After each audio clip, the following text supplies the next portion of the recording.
I started using drugs in high school. It was like my ninth grade year. Well, 2017, my parents got a restraining order on me. He got a restraining order from my grandparents to leave the house, and he was becoming homeless. And I feel like all of our lives kind of flipped overnight. So when I got kicked out, you know, it was all poor me, you know, and so I would be calling my daughter saying, look, it was, you know, I didn't do nothing wrong. But I was relying on her for everything because I was homeless. I was sleeping on the streets. It would take us anywhere from 5 minutes to 3 hours driving around and hoping that we'd find him somewhere. I thought I had it all, even being on the streets, and that's the insane thing about it, you know. I kept on doing the same pattern, using drugs, going to jail, using drugs, going to jail, thought nothing was wrong with it. And I always thought, you know, probation officers were trying to send you to prison. You know, they didn't care about you. And that was not the case with Officer Patronas. She cared. Being able to know that I could call her and tell her, hey, he needs help, or hey, I don't know how much longer he's going to be here if he continues down this path, was really nice, and knowing I can trust her and she would make something happen about it. That year of 2019 was the toughest year being homeless. I thought I was just sick, right? And my daughter ended up finding me and taking me to the hospital, and I didn't realize that I was overdosing off of fentanyl. He was withering away. I could see it in front of my eyes every single time I saw him. I felt like I was losing him as a person. Every time I saw him, it wasn't my dad anymore. I never in my life didn't want to live. And at that time, I didn't want to live no more. I was giving up. And I knew that I had to do something, even if it meant telling on him or going against him. And I made the call to Patronas, and it wasn't easy for me because I didn't want him to be upset with me, but if it meant saving his life, I had to do it. In December 15th, I got arrested. And when they said it was a probation violation, I knew what Officer Patronas did. I felt the most relief I think I ever have. It was a nice deep breath that I couldn't take for years and years. And it saved his life. The funny thing about it, when the officers put the handcuffs on my hands, I had a smile because I knew it was Officer Patronas and God working.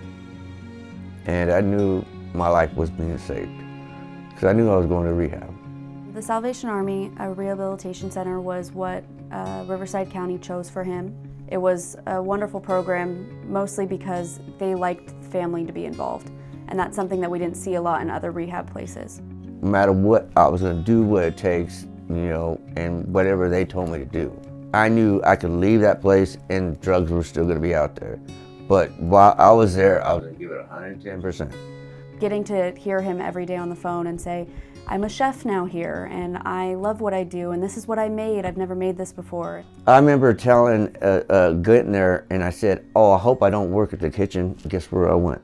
I went to the kitchen, and I did a good job in the kitchen. I was a lead chef there, and I seen the belief in myself that, you know, I was able to do things if I put my mind to it, you know, and just believing in myself in that way. I was able to believe myself in all these different forms in life. He never spoke of, well, this is what I want to do when I get out. And I'm only here till this time, and when I get out, I'm going to do this and this. And there was no empty promises. It was just, this is where I am, this is what they're teaching me. And he loved it. The people were great, and it was life-changing. And I followed direction. Everything they had told me to do. Get a sponsor, work the steps, my relationship with God, and it worked. I couldn't believe within 2 weeks being there how my mind was changing.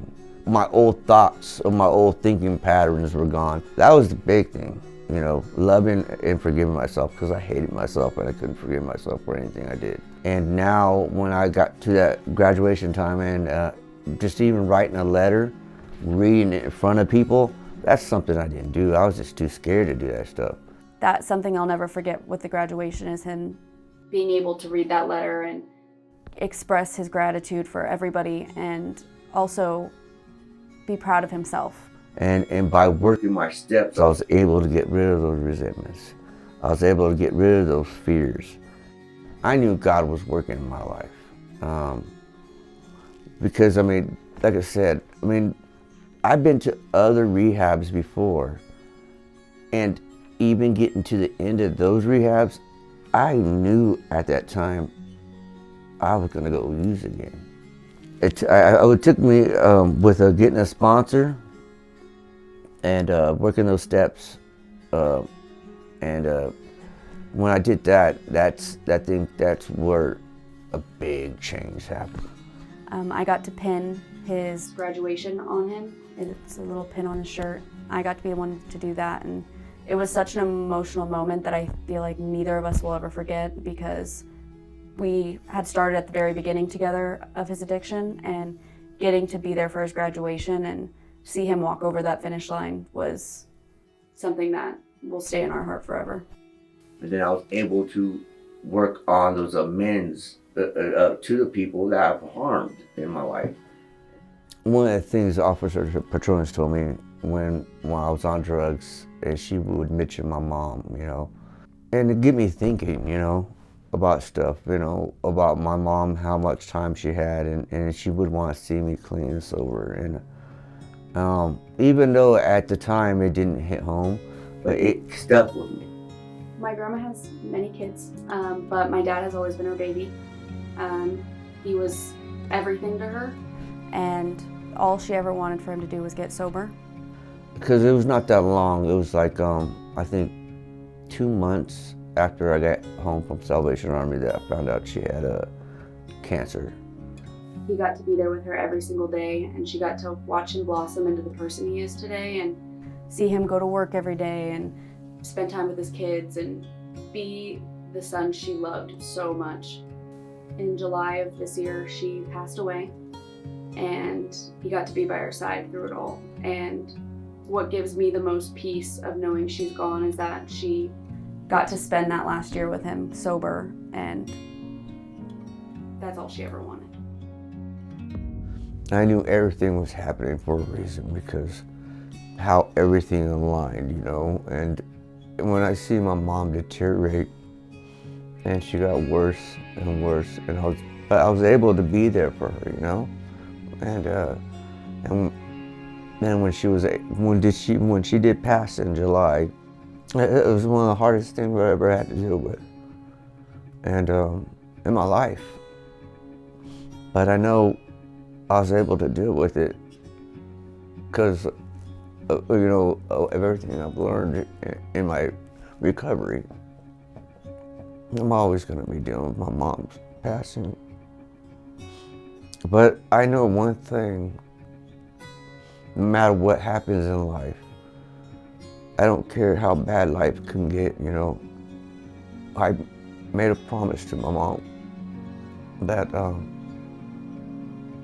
I'll stay clean and sober, and when it's my time to go, I'll be able to go see her and tell her I did it. And there's nothing ever going to take that away. That's something that I hold on to.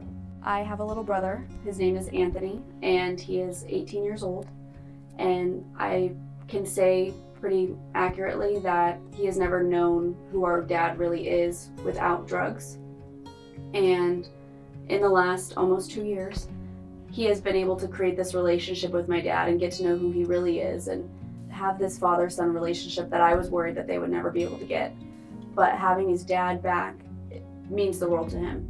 The relationship that me and him have made is it's awesome, because I'm able to be a dad to him, just being a father to my daughter and my son, it's so rewarding because we spend so much time together, and we have so much laughs. I promised him that I would never leave his side, and I would do everything it took to save his life. And now being able to spend all the time that we get to together and love the same things, because we do, we're the same person. it's just so special to me, knowing that he'll be able to be there indefinitely for the rest of my life, sober and happy and living the life I always knew he deserved. My daughter is my best friend. She saved my life so many times. Every step and every single hard day that we went through for the last 4 years was worth it because he's healthy and happy and I get my best friend back. I found out what she did, calling Officer Patronas, it made me laugh because it's just something my daughter would do,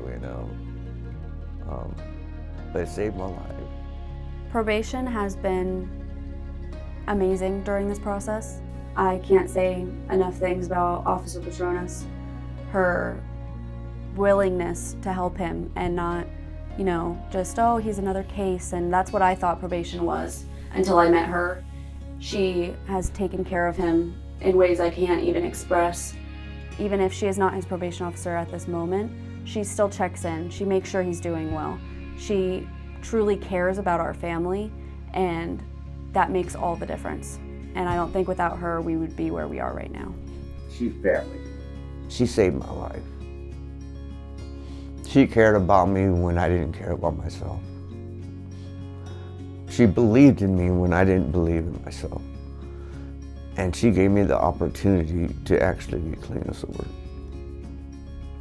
I could never tell you how much she means to me because she gave me my life.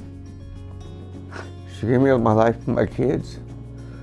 She gave me my life with my mom for the time she was here.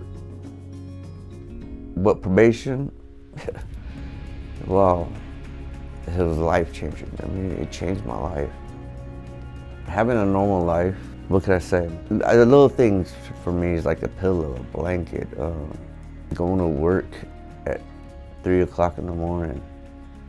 That's, to me, it's awesome. Getting a paycheck, getting ready to take my kids out to eat, doing the normal things that normal people do. I like to say I'm not normal because I've gone through so much in my life. That's all good for me. Everything that I've gone through, it ended up making me the person I am now. And so I love life. I love what life has given me.